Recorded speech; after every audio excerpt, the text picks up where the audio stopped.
যা বলি মনোযোগ শোনো। এই টাকাগুলো রাখো।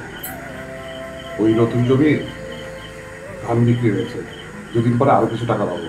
কাল দাওয়াত আছে, সেখানে খরচে লাগবে। শীত তো লাগবে, আপনার কাছে রাখলেই তো হয়। না না না, তোমার কাছে রাখবো। সকালে লোকজন আসবে বাজার নিয়ে, রান্নার লোক আসবে, সেই সময় আমি নাও থাকতে পারি। তুমি টাকাগুলো হিসেব করে দিয়ে দিবে। সে কি, বাইরের লোক আসবে, তাহলে আমি মেয়ে মানুষ হয়ে টাকা দিব? লোকে কি বলবে? আমার সাথে সাথে আপনারও তো নিন্দে করবে। আচ্ছা ঠিক আছে, সে দেখা যাবে। আমার যখন প্রয়োজন হবে আমি নিয়ে নিব। তুমি টাকাগুলো গুনে তুলে রাখবে।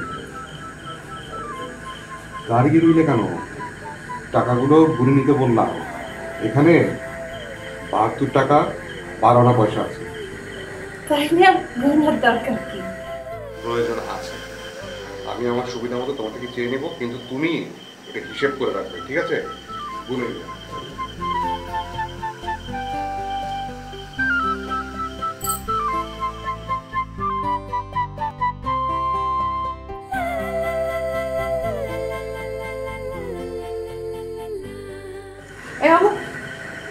এ তোর বড়দাকে দেখেছিস? আরে একটু আগেও মানুষটা ঘরের মধ্যে ছিল, এখন হঠাৎ করে দেখি ও দাও সারা বাড়ি তন্ন তন্ন করে খুঁজাও, আমি তারে পাচ্ছি না। দেখেছিস?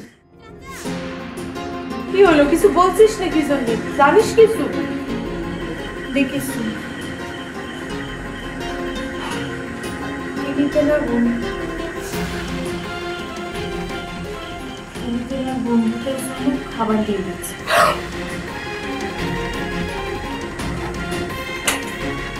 বন্ধু মানে তো লুকিয়ে থাকা ছেলেগুলো না, পুলিশের বিপদ আসতে পারে। বাবু, তুমি চিন্তা করো না, দাদা কিছু হবে না। দাদা ঠিক মতো বাড়িতে নিয়ে আসবে। তুই বলছিস কোনো বিপদ হবে না?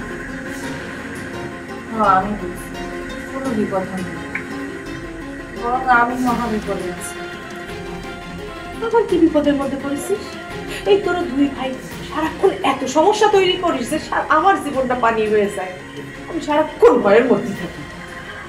দেখো, তোমার দেওর আমারই এতগুলো টাকা দিয়ে গেছে, ভুলে গেছে গুনে ভালো করে গুছায় রাখতে। কালকে আবার বাইরে থেকে লোক আসবে, তারে গুনে আবার দিতে হবে।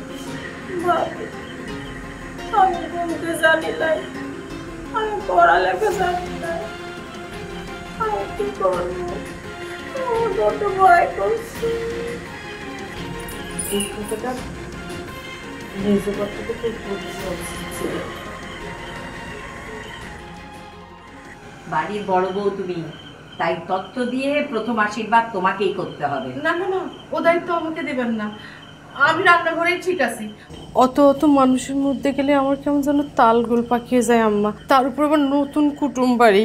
কিন্তু আম্মা, ওসবই মেজোই সামলাক। ও তো সুন্দর করে কথা বলতে পারে। প্রথম কথা তো ওই বলেছে, ওই যাক। তাইতে কি, উনারে আমি খুঁজিয়ে আনিছিলাম বলে সব কাজ আমারই করতে হবে?